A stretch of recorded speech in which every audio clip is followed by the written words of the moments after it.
Brasília, porque começa a funcionar hoje a CPI das bets para apurar a crescente influência das apostas online no orçamento das famílias brasileiras. O repórter Pedro Nascimento tem as informações da sessão que ocorre nesta sexta-feira e é no Senado, né, Pedro? Bom dia para você.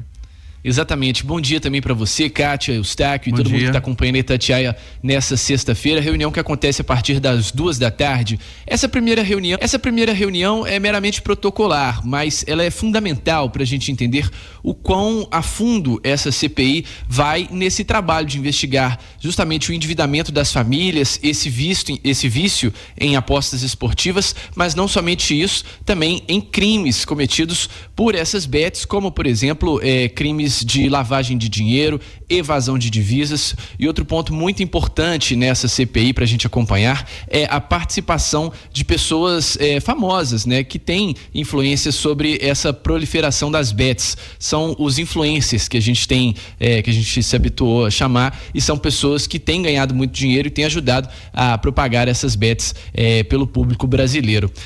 Nessa reunião que acontece hoje a partir das 14h, os membros da CPI vão eleger o presidente, o vice-presidente e também a relatora. Eu digo relatora porque já há uma definição que será a senadora Soraya Tronic, ela que é do Mato Grosso do Sul e deverá ser a relatora. Ela também foi a autora do requerimento dessa CPI que está instalada no Senado. A CPI das bets, vale a gente lembrar, é a segunda CPI que investiga apostas esportivas no Senado. A gente também tem a CPI das apostas esportivas, que tem se aprofundado especificamente na questão da manipulação de jogos, naquelas apostas viciadas. Então ela tem convocado jogadores, dirigentes, também pessoas, né, ligadas às bets, mas ela tem mais esse viés.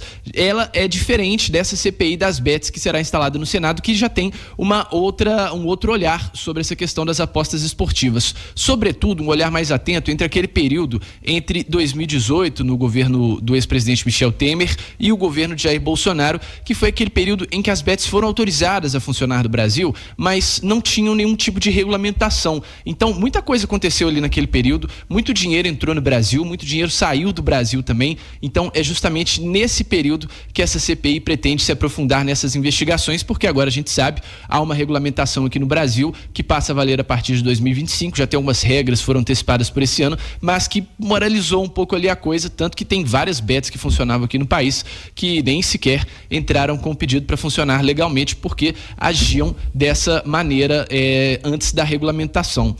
Quando eu digo sobre as influenciadoras, os influenciadores também, é porque já há um plano dos senadores de convocar pessoas famosas e que estão enroladas com esses esquemas de bets. Por exemplo, a advogada, influenciadora Deolane Bezerra, e também a Adélia Soares, ela que é ex-Big Brother, né, e que está inclusive indiciada por organização criminosa e que recebeu um mandato de condução coercitiva para depor a respeito de um esquema de lavagem de dinheiro com uma dessas empresas de apostas esportivas. Então, tem um cenário muito amplo, tem muita coisa para se investigar, e essa CPI, a partir de hoje, já começa a funcionar no Senado com justamente esse objetivo. A CPI, ela terá 130 dias para concluir suas atividades. Claro, isso pode ser prorrogado. Por exemplo, a CPI das apostas esportivas teve funcionamento prorrogado, vai até fevereiro do próximo ano, mas inicialmente são 130 dias para a conclusão dessas atividades e um orçamento de 110